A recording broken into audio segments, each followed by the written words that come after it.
We're gonna take this guy and we're gonna use him as live bait and send him out there on the bigger line and see what we can't come up with. He may be dragging us around and stuff. And you know what? We may or may not use him as live bait. We may just kind of let him go. I don't know. Some fish are legendary, some are sacred, and some will test everything you've got. Across North America, indigenous tribes have fished these waters for centuries, carving traditions, ceremonies, and survival from every catch. Now, we travel deep into their ancestral homelands to uncover stories behind the fish that shape their cultures, and catch some absolute giants along the way.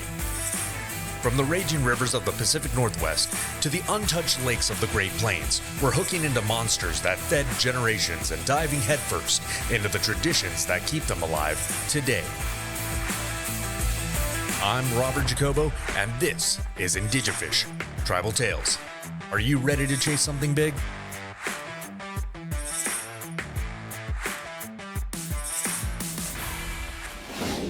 All right, guys, so we're back here at the Redondo Beach Pier. Welcome back to another episode of IndigeFish. I'm your host, Robert Jacobo, and you know what, guys? Tonight, we're gonna battle through the night and we're gonna see what we can go ahead and get. Now, it is a little bit of an off night, Monday night, so there's not as many people out here on the pier as there normally is, getting into like a Friday, Saturday, Sunday. So that may give us some opportune moments to find a different spot to go ahead and fish.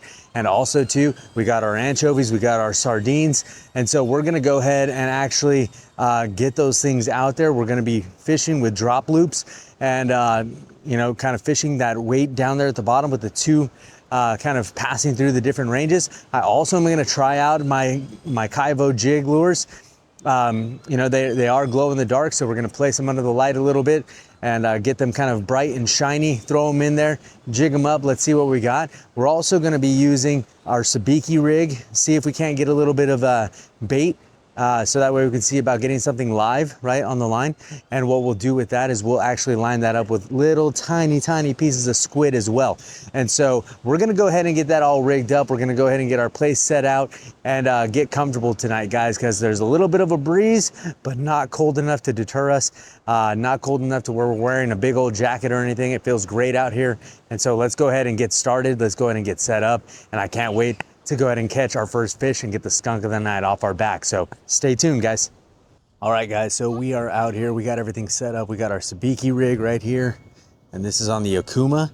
Now, somebody was asking the other day what Akuma I'm using, right? And honestly, I picked this guy up from Big 5.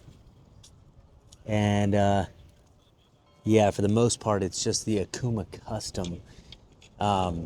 You know, picked that up a long time ago, probably about a year ago now. And it's just been a nice little river pole for the most part, but I bring it out here to the pier and stuff, especially to use the sabiki rig. I like the way that it feels for the most part. I'm able to feel any like light bites and stuff like that. It's very sensitive. Then I also have my Lindsay pole out here with the Symmetra rod with the Sienna reel. And then I got myself a nice white Kaivo jig on there. And then from there, I also have my Daiwa 7-footer, and that's lined up with the Garrett rod or the Garrett reel, and that's the Garrett 12,000. So definitely going to be able to handle a lot of stuff. We got some anchovies out there on a drop shot. Going to play with the jig for a little bit, see if we can entice some mackerel to come in, and then go from there. But we're gonna see what we can go ahead and catch here tonight, guys. So I'm definitely down for a very interesting night, and hopefully we can get some bites here soon. So anyways, stay tuned, guys. All right, guys, so we're about midway point here. We got here around like, I don't know, 8 o'clock-ish, I'll tell you. It's definitely been a little bit more difficult tonight than anything. Haven't got anything on the sabiki rig, haven't got anything on my jig, and I haven't got anything on my drop shot at all in the areas that I'm fishing, right? So we got to remember that the key to fishing really is you have to be where the fish are, right? So if we're not where the fish are, then how do we expect to be put on anything? But on top of that, it's an extremely windy night. The wind earlier, like I had mentioned, was nothing that was really putting us off. Now we're getting to the point where there's some bigger swells and stuff like that. It's starting to get a little nippy outside. People are starting to get a little grouchy, a little frustrated with the wind. And so if anything, now it's starting to get to the point where it's like, do we call it a night and just come back early in the morning and hit it again? Or do we keep on fishing? Now, we did catch something. It was a mussel, right? Which was really cool because it was a fresh mussel straight off the ground. And so we went ahead, we plucked that up.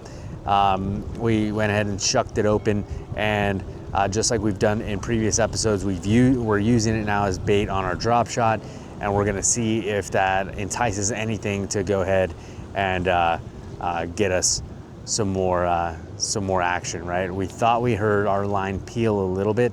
That could have just been a wave and the drag set way too loose, because I didn't feel anything when I pulled the line back up. So if anything, guys, we're gonna keep it going here for a little bit longer, but you know, we're gonna have to really be paying attention to whether or not we're gonna keep it continuing for the rest of the evening, or if we're gonna just go ahead and call it a night. So if anything, stay tuned, I'll let you know. All right, guys, so we got ourselves a little mackerel, right? So this guy's wanting to get up out of this sabiki rig, right? And what we did was we actually took our packet of bait right there, all of our anchovies, a majority of them anyways, and we went ahead and actually just chopped a whole bunch of them up and threw them right there next to where we actually had our sabiki kicking back, right? And so get you guys a little bit better of a view of this guy. So we're gonna take this guy and we're gonna use him as live bait and send him out there on the bigger line and see what we can't come up with. He may be dragging us around and stuff. And you know what? We may or may not use him as live bait. We may just kind of let him go. I don't know. But you know, it's still pretty windy out here tonight, and we do have the skunk off our back now. To be honest, you know what? I gotta say, why don't we just let him go? We got the skunk off.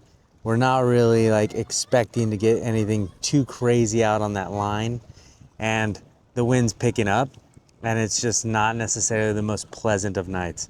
So let's go ahead and get him off and send him on his way.